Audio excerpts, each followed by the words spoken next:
안녕하십니까. 자, 이번 강의는 페이지 460페이지죠. 임차권의 양도와 전대가 나오고 있죠. 일단 임차권은 물권이 아니라 채권입니다. 따라서 양도하거나 전대하려면 임대인으로부터 동의를 받아야 되고요.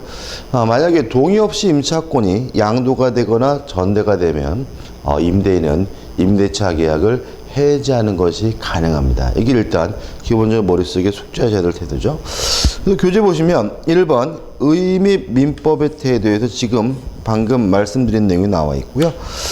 하단에 2번 임차권의 양도 해가지고 1. 동의 없는 임차권의 양도 해가지고 내용이 나오는데 한번 꼼꼼히 좀 보시는데 요 동의 없는 양도는 전대하고 같이 한꺼번에 좀 정리를 하시면 될 것 같습니다. 이렇게 정리하면 될 것 같아요. 자, 갑이라는 사람이 자신의 부동산을 을에게 임대를 해서 을과 임대차 계약을 해서 갑이 임대인이란 말이죠. 을이 임차인이에요. 만약에 을이 자신의 임차권을 병에게 양도하려면 또는 전대하려면 임대인으로부터 뭘 받아야 되냐면 동의를 받아야 합니다. 근데 동의를 안 받았어요. 어떻게 되느냐? 첫째, 동의가 없었다 하더라도 양도 전대 자체는 무효가 아니라 유효라는 거 꼭 기억해 두셔야 됩니다. 우리가 이런 거 많이 하죠. 타인 소유물의 매매 계약은 유효합니다. 물론 남의 물건을 팔아먹으면 안 되겠죠. 근데 왜 유효한 거죠? 지 것도 아닌데 팔겠다라고 계약을 했다면 책임을 져야 되기 때문에 그 계약은 유효한 거죠. 또 많습니다. 이중 매매는 하면 안 되죠. 그죠? 근데 이중 매매는 원칙적으로 유효합니다. 왜요? 유효해야 뭐가 생기냐면 책임이 생기거든요. 하나만 더 해볼까요? 공유물을 처분하려면 전원의 동의가 필요하거든요. 따라서 공유자 중 한 사람이 처분할 수는 없습니다. 그렇지만 공유자 중 1인이 한 매매 계약은 무효가 아니라 유효합니다. 왜냐하면 유효해야 책임이 발생하거든요. 그래서 우리가 유효냐 무효냐를 판단할 때 항상 해도 되느냐 하면 안 되느냐 이거 가지고 판단하면 안 되고요. 유효니까 해도 되는구나 이렇게 간주하셔도 안 된다는 거 잊지 마시기 바라고요. 임차권을 양도 전대할 때는 임대인의 동의가 있어야 됩니다. 동의 없이는 양도할 수도 없고 전대할 수도 없는 겁니다. 근데 왜 유효냐? 유효여야 뭐가 생기니까요? 책임이 생기기 때문인 거죠. 그러면 어떤 책임이 있느냐? 갑으로부터 동의를 얻어줄 책임이 있는 거죠. 만약에 동의를 얻지 못한다면 담보 책임이라도 져야 된다는 의미에서 임차권의 양도 전대 자체는 동의가 없었다 하더라도 유효한 거죠. 꼭 기억해 두셔야 되고, 그 다음에 병은 갑으로부터 동의를 못 받았으니까 갑 자신의 권리 가지고 갑에게 주장할 수는 없는 거고, 따라서 갑은 을에게 첫째, 소유권을 이유로 나가라는 의미에서 반환을 청구할 수가 있습니다. 여기서 좀 조심해야 될 것은 뭐냐면요. 임대차 계약이 아직도 유효한 상태라면 요 집에 살아야 될 사람은 병도 갑도 아닌 을이라는 거죠. 따라서 요 임대차 계약을 해지하지 않는 한 갑은 어떤 형태의 반환 청구해야 되냐면 자신에게 돌려달라는 반환 청구가 아니라 을에게 돌려주라는, 니 나가라 하는 얘기죠. 을에게 돌려주라는 형태의 반환 청구해야 됨을 주의하시기 바라고요. 그 다음에 두 번째, 갑은 임대인은 간접 점유자죠. 혹시 점유권을 이유로 을에게 돌려주라는 형태의 반환 청구를 할 수가 있느냐? 이거는 안 된다. 왜냐하면 점유권을 이유로 반환 청구하려면요 반드시 뭐가 필요하냐면 침탈이 필요하단 말이죠. 을 스스로 양도하고 전대한 것은 물론 침탈이 아닙니다. 따라서 점유권을 이유로는 반환 청구할 수 없다는 거 최근에 잘 물어보니까 기억해 두시고요. 그 다음에 세 번째로 갑이 병에게 손해배상을 청구할 수 있느냐, 이게 문제인데 손해란 있을 때 청구하는 거거든요. 만약에 갑과 을 간의 임대차 계약이 현재도 유효한 상태라면 을은 갑에게 차임을 지급해야 되는 것이고요. 을이 갑이 차임을 안 주는 거는 을의 책임인 거죠. 다시 말하면 병에게 양도 전돼 있다 그래서 바로 그것만으로 갑에게 손해가 생기는 것은 아닙니다. 따라서 임대인은 임대차 계약을 해지하지 않고 있는 상태라면, 임대차 계약이 아직도 유효한 상태라면 갑은 변에게 손해배상도 청구할 수가 없다라는 거 기억해 두시고요. 마지막으로 갑은 을과의 임대차 계약을 뭐 할 수 있죠?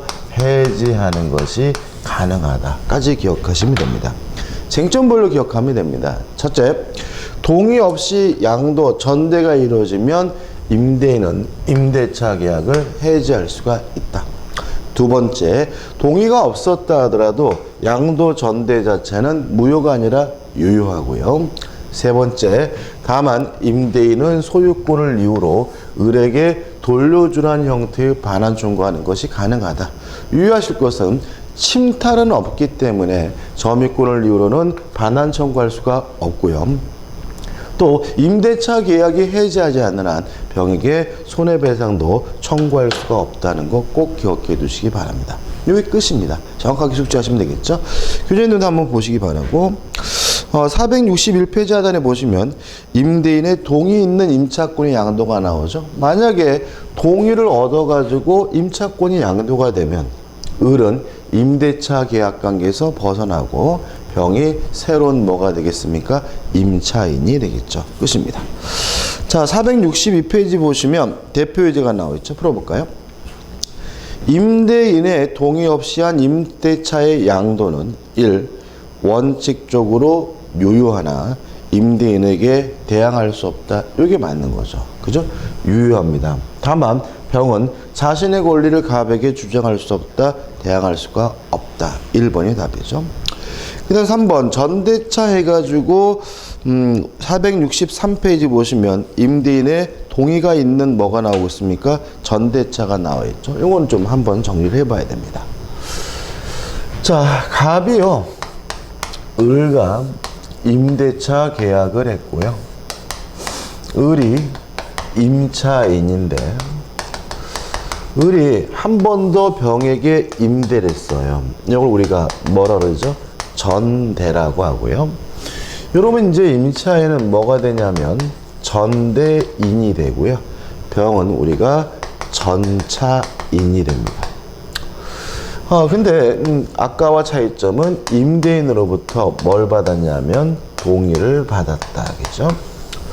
자, 그럼 기본적인 생각은 뭐냐면 병은 요 부동산을 사용하고 수익하는 것이 가능하다는 점이고요. 다만 병의 권리는 어디로부터 비롯됐죠? 을로부터 비롯됐으니까 을의 권리보다 반드시 어떻게 해요? 작아야 되겠죠. 또 을의 임차권이 소멸된다면 병의 전차권도 자동으로 뭐가 돼요? 소멸이 되고요. 따라서 갑과 을은 임의적으로 을의 임차권을 함부로 소멸시킬 수는 없다는 거 좀 조심하시기 바라고요. 여기부터 이제 중요한데, 요 병이 갖게 되는 권리는 어차피 물권이 아니라 채권입니다. 따라서 특정한 사람에게만 주장할 수 있는 상대권이기 때문에 을에게만 행사할 수 있고요.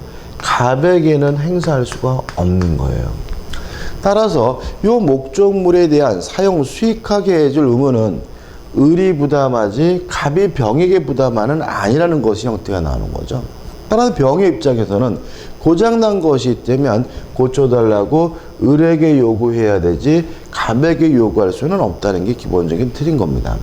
다만 문제는 이 병이 살고 있는 이 집은 을의 집이 아니라 갑의 집이므로 의무만은 갑에게 직접 부담하게 된다는 점입니다. 따라서 선량한 관리자로서 주의해줘야 될 의무, 또 이상한 놈이 나타나면 통지해줘야 될 의무, 임대차 계약이 종료가 됐을 때 반환해야 될 의무는 누구에게요? 갑에게 부담하게 되고요. 특히 잊지 말 것은 차임도 월세도 을에게 지급하는 것이 아니라 갑에게 지급한다는 거 조심하셔야 됩니다. 상식적이지 않죠. 만약에 병이 관행에 따라서 을에게 차임을 지급한 경우에는 갑이 병에게 또 달라고 하면 이중으로 지급해야 된다는 것이 민법의 태도임을 주의하시기 바랍니다. 왜냐하면 우리 민법은 전대인에게 차임을 지급했다는 이유로 임대인에게는 대항하지 못한다라는 명문의 규정을 두고 있기 때문에 꼭 기억해 두셔야 되고요. 상식적이지 않기 때문에 항상 조심하셔야 됩니다. 교재 462페이지부터 그런 내용이 나와 있으니까 한번 꼭 꼼꼼히 좀 읽어보시기 바라고요. 추가될 것은 464페이지 오시면 전차인에게도 지상물 매수 청구권이 인정이 되고요. 또 부속물 매수 청구권이 인정된다는 점은 좀 조심하시기 바랍니다. 대표 예제가 나오고 있죠. 464페이지입니다. 갑 소유 건물을 임차하고 있던 을이 갑의 동의 없이 이를 다시 병에게 전제하였다. 다음 설명 중 틀린 것은 1번 특별한 사정이 없는 한 갑은 무단 전대를 이유로 임대차 계약을 해지할 수 있다. 요거죠? 맞네요. 그죠? 2번 을은 병에게 건물을 인도하여 병이 사용 수익할 수 있도록 할 의무가 있다. 맞나요? 지금 을과 병 간의 전대차 계약 자체는 유효하니까 을은 병에게 사용 수익하게 해줄 뭐가 있는 거죠? 책임이 있다는 취지로 맞는 질문이죠. 3번 을과 병의 전대차 계약에도 불구하고 갑과 을의 임대차 관계는 소멸하지 않는다. 맞죠? 갑이 무단으로 전대했다는 이유로 해지하지 않는 한 갑과 을 간의 임대차 계약은 여전히 유효한 거고요. 4번 임대차 계약이 존속하는 동안에는 갑은 병에게 불법 점유를 이유로 한 사임상당의 손해배상을 청구할 수 없다. 요거죠. 임대차 계약을 해지하지 않는 한, 임대차 계약이 아직도 유효한 한 갑은 병에게 손해배상을 청구할 수가 없습니다. 5번 을이 건물의 소부분을 병에게 사용하게 한 경우에 갑은 이를 이유로 임대차 계약을 해지할 수 있다. X죠. 5번이 답입니다. 이것 좀 추가로 좀 기억할 것이 이런 얘기죠. 아파트 독재를 세를 얻었어요. 근데 방 한 칸이 비길래 그거를 대학생 자취방으로 빌려줬다. 이런 경우에는요, 임대인으로부터 동의받을 필요가 없고요. 동의를 받지 않았다고 해서 임대인이 임대차 계약을 해지할 수 있는 것은 아닙니다. 그죠? 꼭 기억해 두시고 답은 5번이죠. 그 다음에 7번 보증금과 권리금 해가지고 좀 교재가 좀 제가 말해도 너무 좀 장황한데 상식적인 것부터 말씀드리면 일단 보증금은 임차인이 부담할 채무를 담보하는 기능을 수행하고요. 만약에 임대차 계약이 종료가 됐다면 보증금의 반환과 목적물의 반환은 동시 이행관계라는 거 기억해 두시고요. 꼭 기억해 둘 것은 뭐냐면 연체 차임 등을 보증금에서 깔지 말지는 임대인 마음이다. 따라서 임차인은 임대인에게 보증금에서 연체 차임을 까달라고 요구할 수 없다는 점 주의하시기 바라고요. 끝입니다. 그 다음에 교재 466페이지 오시면 권리금이 나오는데 권리금 부분에 나와 있는 판례는 큰 의미는 없습니다. 왜냐하면 상가 건물 임대차 보호법에서 권리금에 관한 보호 규정이 신설됐기 때문에 권리금은 큰 의미가 없고요. 그냥 간단히 말씀드리면 전 했던 건데 권리금은 임대인이 반환하지 않습니다. 다만 유의하실 것은 임대차 계약을 하면서 임대인이 권리금을 인정을 한다는 특약을 했더라도 임대인이 권리금을 돌려주지는 않습니다. 왜냐하면 임대인이 모든 권리금을 인정함이라는 특약은 임차인이 권리금을 받아도 좋다라는 의미로 해석된다는 거 전해했던 기억이 나네요. 467페이지 오시면 임대차의 종료해가지고 종료 원인이 나오는데 1번 존속기간이 만료가 되면 임차권이 뭐죠? 종료가 된다. 2번 해지 통고가 나와 있죠. 자, 해지 통고는 첫째, 존속기간에 약정이 없는 경우죠. 기억나시나요? 존속기간에 약정이 없다면 임대인은 언제든지 자유롭게 해지 통고할 수 있고요. 임대인이 했으면 6개월, 임차인이 하면 1월 지나면 임차권이 소멸된다. 기억해 두셔야 되고, 두 가지가 더 있습니다. 두 번째, 약정 해지 사유입니다. 약정 해지 사유, 약정 해지권의 행사의 경우에도 해지 통고 기간이 적용이 됩니다. 예를 들어서 만약에 임대차 계약을 하면서 계약 기간 2년으로 정했어요. 근데 임대인이 뭐라 그러냐면, 근데 제가 해외로 이민 갈지 모르겠네요. 그런단 말이죠. 그래서 계약서에다가 약정을 한 거죠. 임대인이 해외로 이민 가면 본 계약을 해지할 수가 있습니다. 라고 정했다면, 임대인은 실제로 이민 가게 되면 해지할 수 있는데, 이때 바로 임차권이 소멸되는 것이 아니라 6개월이 지나야 임차권이 소멸되게 된다는 거 주의하셔야 되고요. 또 반대로 만약에 임차인이 해외로 이민 가면 임대차 계약을 해지할 수 있습니다라고 했다면, 임차인은 해외로 이민 가게 되면 임대차 계약을 해지할 수 있는데 바로 임차권이 소멸되는 것이 아니라 1월이 지나야 임차권이 뭐죠? 소멸되게 된다는 점 주의하셔야 되고요. 그 다음에 세 번째, 임차인의 파산입니다. 임차인이 파산하게 되면 임대인 또는 파산관제인은 임대차 계약을 해지할 수 있고요. 이 경우에도 바로 소멸하는 것이 아니라 6개월이 지나야 임차권이 소멸하게 되고요. 이때는 손해배상은 청구할 수 없다는 점도 좀 생각해 보시기 바랍니다. 그 다음에 3번 해가지고 해지해서 즉시 바로 임대차 계약 관계가 종료되는 사유가 총 5가지가 나와 있는데 5번은 뭐 기타니까 큰 의미 없고요. 4가지인데 1번과 2번은 임차인이 해지하는 사유입니다. 1번, 임대인이 보존행위를 하는 바람에 임차인이 목적을 달성할 수 없게 됐어요. 그러면 임차인이 임대차 계약을 해지할 수 있고요. 2번, 일부가 멸실을 됐는데 그 멸실로 인해서 임차인이 임대차 계약의 목적을 달성할 수 없어요. 그러면 임차인이 임대차 계약을 해지할 수가 있는 거죠. 근데 3번과 4번은 누가요? 임대인이. 3번, 임차인이 동의 없이 임차권을 양도하거나 전대한 경우. 4번, 차임 연체액이 2기죠. 2년 부분이 아니라 뭐죠? 2기입니다. 2기분이 달하면 임대인은 임대차 계약을 해지할 수가 있습니다. 2번, 임대차 종료 효과. 기본적으로 임차권은 소멸하게 되고요.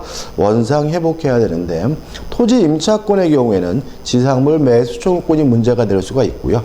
건물 임차권은 부속물 매수 청구권이 문제될 수가 있습니다. 끝이죠. 넘겨보시면 대표 해제가 나오죠.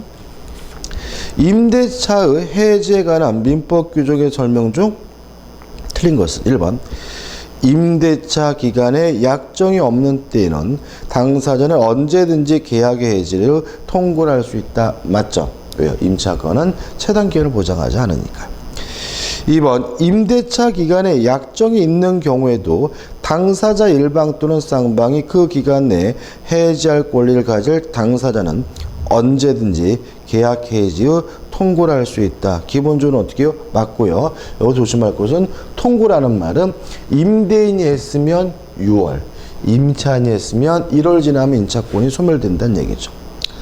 3번, 임차인이 파산 선고를 받은 경우에는 임대차 기간에 약정이 있는 때에도 임대인 또는 파산관제인이 계약 해지에 통고를 할 수 있고까지 맞는데 이 경우 각 당사자는 상대방에 대하여 계약 해지로 인하여 생긴 손해배상을 청구할 수 있다는 질문은 X고요. 답은 3번이 되는 거죠.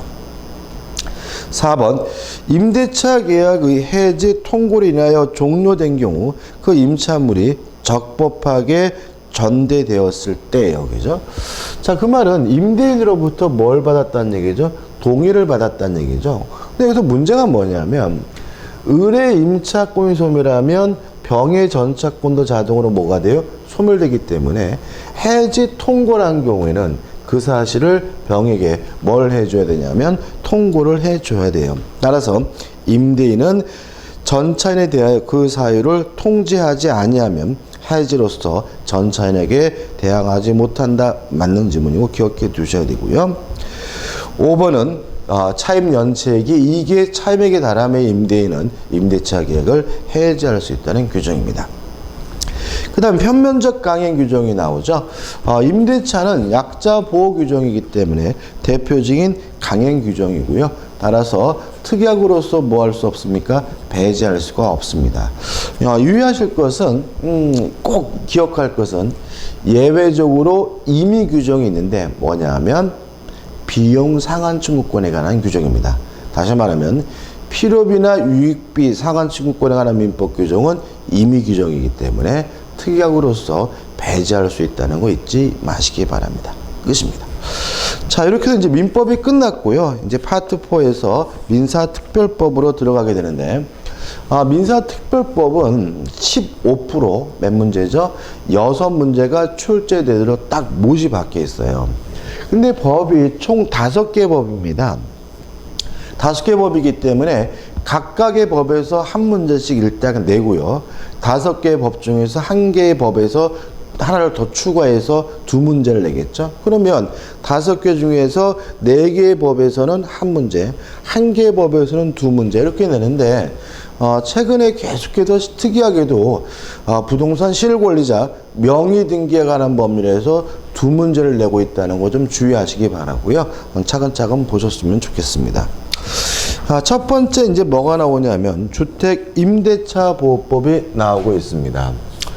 일단 주택 임대차 보호법에 대해서는 첫 번째 신경 써야 될 게 뭐냐면 적용법입니다.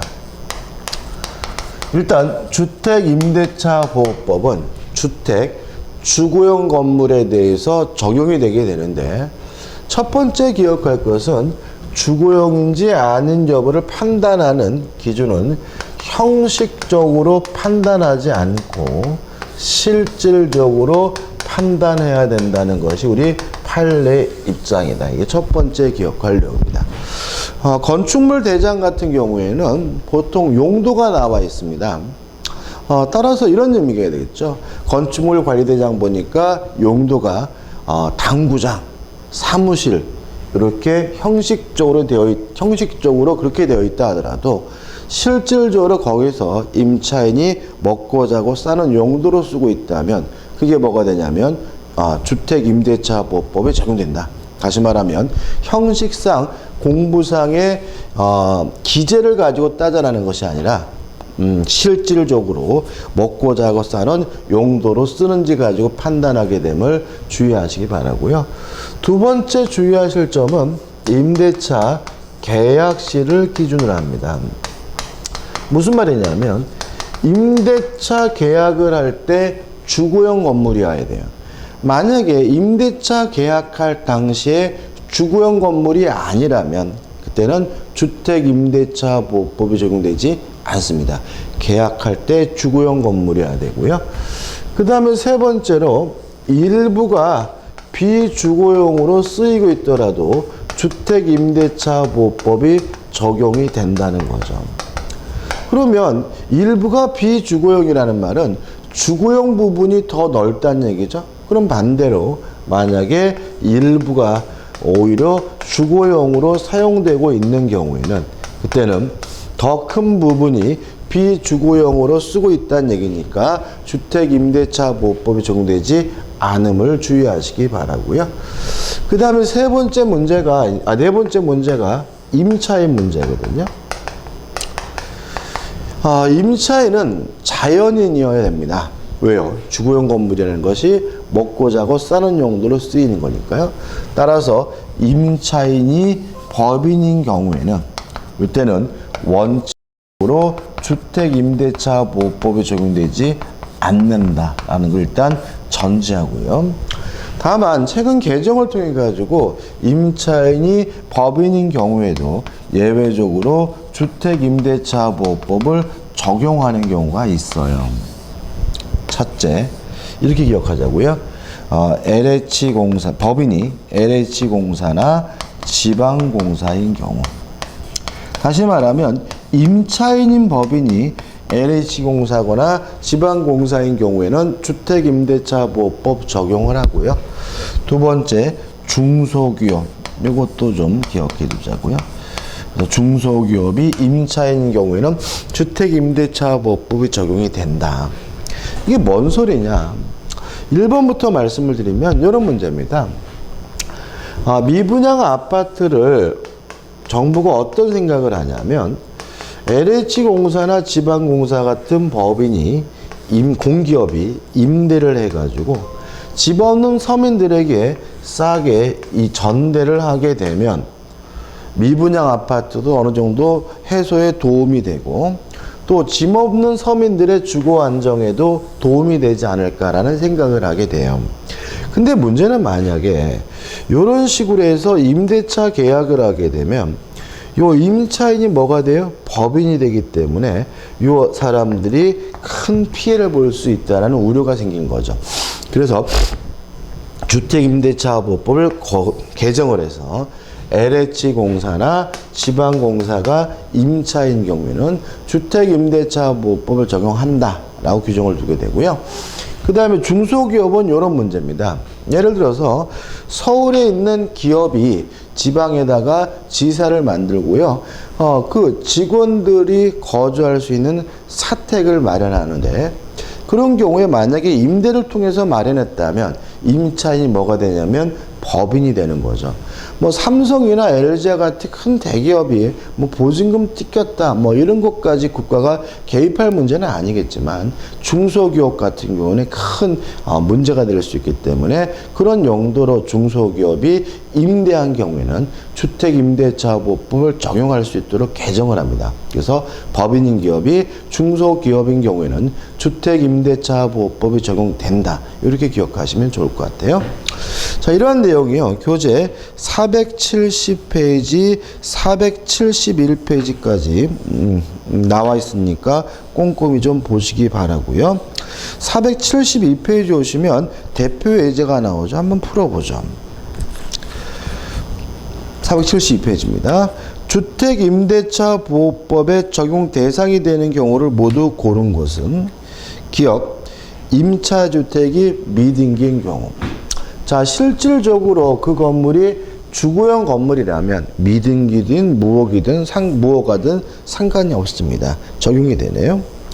니은번, 임차주택이 일시 사용을 위한 것임이 명백하게 밝혀진 경우, 이런 경우 우리가 뭐 여간방에서 하룻밤 자는 정도 생각하시면 되니까 당연히 적용되지 않겠죠. 디귿번, 사무실로 사용된 건물이 주거용 건물로 용도 변경된 경우. 명확하진 않지만 무슨 취지입니까? 임대차 계약할 당시 주거용 건물이다. 이런 취지니까 디귿번은 적용이 되겠죠. 리을번, 적법한 임대 권한을 가진 자로부터 임차하였으나 임대인이 주택 소유자가 아닌 경우 적용돼야 되겠죠. 다시 말하면 뭐 소유자일 필요는 없습니다. 그래서 조심할 것이 뭐냐 하면 이 전대의 경우에 적법해야지 주택임대차보호법이 적용되거든요. 그래서 만약에 이 전대 목적물이 주택이어서 전차인이 대항력이나 뭐 우선변제권, 주택임대차보호법상의 어떤 보호를 받으려면 임대인으로부터 뭘 받아야 되냐면 동의를 받아야 돼요. 동의 없이 이루어진 경우에는 아무리 전차이나 양수인이 대항 요건을 갖췄다 하더라도 대항력이나 우선변제권이 인정되지 않을 수 있다는 거 주의하시기 바랍니다. 자, 이번 강의 여기까지 하고요. 다음 강의 때 이어서 들어가도록 하겠습니다. 감사합니다.